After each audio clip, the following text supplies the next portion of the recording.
नमस्कार दोस्तों, स्वागत है आपका जीवन ज्ञान पथ के चैनल में। आज हम गया के श्मशान घाट के बारे में जानेंगे, जिसे वैकुंठ धाम जाने का और मोक्ष प्राप्ति का द्वार माना जाता है। महाभारत में वन पर्व के दौरान यक्ष ने युधिष्ठिर से कई सवाल किए थे, जिसमें एक सवाल ये था कि कह आश्चर्यतम, यानी आश्चर्य क्या है। तब युधिष्ठिर जवाब देते हैं कि अहनि अहनि भूतानि गच्छन्ति यमालयम शेषा स्थावर मिच्छन्ति किमाश्चर्यमतः परम। अर्थात हर दिन अनगिनत प्राणी मृत्यु के घर यानी यमलोक जाते हैं, फिर भी जो जीवित हैं वे अमरता की इच्छा करते हैं। इससे बड़ा आश्चर्य और क्या हो सकता है। इसी आश्चर्य से घिरे हम अद्भुत प्राणी जब आखिर में यमलोक जाते हैं तो हमारा जाना बड़ा ही कठिन हो जाता है, क्योंकि कोई भी अपने प्रियजनों से दूर नहीं जाना चाहता। इसीलिए हर प्राणी कहीं न कहीं ये चाहता है कि अगर उसे इस मृत्यु रूपी आश्चर्य का सामना करना पड़े तो उसे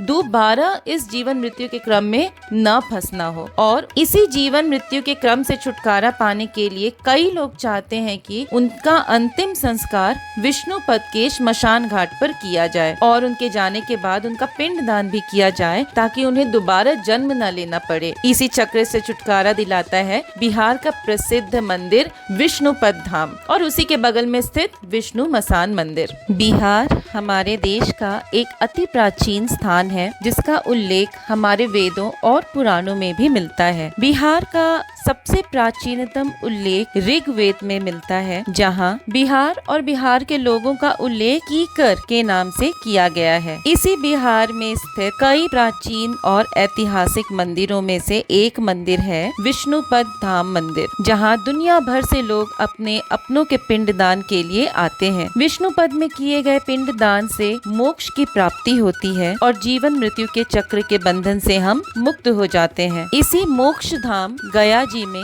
विष्णुपद मंदिर के निकट श्मशान घाट है, जिसे विष्णु मसान के नाम से जाना जाता है। हर श्मशान घाट पर भगवान शंकर के रूप में मसान बाबा श्मशान घाट पर मौजूद होते हैं, लेकिन मोक्षदायिनी फल्गु नदी के तट पर स्थित श्मशान घाट पर विष्णु जी की मौजूदगी भी है। इसलिए इसकी महत्ता काशी के श्मशान घाट के जितनी ही है। कहा जाता है कि इस श्मशान घाट का निर्माण भगवान विष्णु के तथास्तु कहने पर हुआ था। मोक्षदायिनी नदी फल्गु नदी के तट पर स्थित विष्णु मसान भगवान विष्णु और गयासुर से जुड़ा हुआ है। गयासुर वही है जिसके नाम से गया का नाम रखा गया है और वो एक प्रसिद्ध राक्षस था। जब विष्णु जी के सुझाव पर ब्रह्मा जी ने यज्ञ करने के लिए गयासुर का शरीर मांगा, तब गयासुर ने बेहिचक अपना शरीर यज्ञ के लिए दे दिया। सभी देवता मिलकर उसके शरीर पर यज्ञ करने लगे।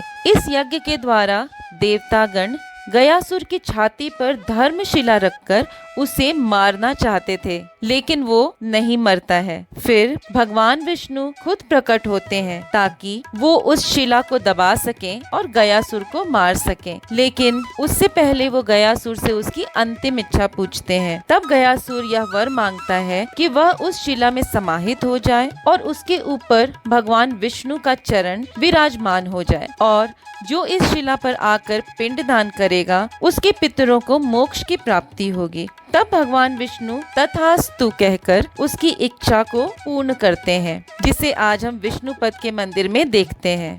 उसके बाद गयासुर फिर एक शर्त रखता है। वो कहता है कि मुझे हर रोज एक पिंड और एक मुंड चाहिए।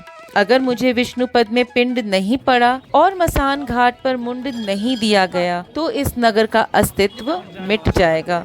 तब भगवान विष्णु उसे तथास्तु कहते हैं और ये वरदान उसे दे देते हैं। उसके बाद से ही प्रत्येक दिन गया के विष्णुपद मंदिर में पिंडदान की जाती है और विष्णुपद के बिल्कुल बगल में ही विष्णु मसान है, जहाँ मुंड यानी एक शवदाह प्रत्येक दिन अवश्य ही किया जाता है। विष्णु मसान घाट गया के श्मशान घाट पर स्थित है, जहां भगवान शंकर के रूप में मसान बाबा का मंदिर है। इस मंदिर में मसान बाबा के साथ साथ काल भैरव तथा अन्य देवी देवताओं की भी पूजा की जाती है। क्योंकि यहाँ पर मसान बाबा के साथ साथ भगवान विष्णु की भी पूजा होती है, इसलिए इस मंदिर में दूध और तुलसी का भी भोग लगाया जाता है। विष्णु मसान बाबा का मंदिर पूरे देश में एकमात्र ऐसा मंदिर है जिसके नाम में विष्णु भगवान का भी नाम जुड़ा हुआ है, इसलिए इसे विष्णु मसान कहा जाता है। शनिवार के दिन इस मंदिर में खास कर श्रद्धालु मसान बाबा का आशीर्वाद लेने आते हैं। गया के लोगों में इस मंदिर के प्रति अपार आस्था है। इस घाट का उतना ही महत्व है जितना कि काशी में मणिकर्णिका घाट का है। गया के फल्गु नदी के किनारे स्थित इसी जगह पर माता सीता, श्री राम और लक्ष्मण ने अपने पिता दशरथ का भी पिंडदान किया था, इसलिए भी इस जगह को मोक्षदायिनी कहा जाता है। और अगर यहाँ किसी का मरणोपरांत दाह संस्कार करके उसका पिंडदान किया जाए तो ऐसी मान्यता है कि उसे सीधे वैकुंठ धाम की प्राप्ति होती है और वो इस जीवन मृत्यु के बंधन से छूट जाता है। आइए अब हम चलते हैं इस घाट में, देखते हैं कि और मसान बाबा के अलावा और यहाँ पर क्या है। तो अभी हम दाहगृह में जा रहे हैं। ये ऑटोमेटिक दाहगृह है, इसमें मशीन में दाह किया जाता है, शव का दाह मशीन के अंदर किया जाता है। ये वही जगह है।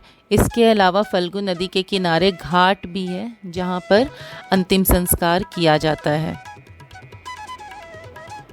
यही वो जगह है जहाँ पर मशीन के अंदर इलेक्ट्रिकली शवों का दाह संस्कार किया जाता है। और इसी से बिल्कुल लगी हुई है फल्गु नदी, जहाँ पर भी शव का दाह संस्कार किया जाता है।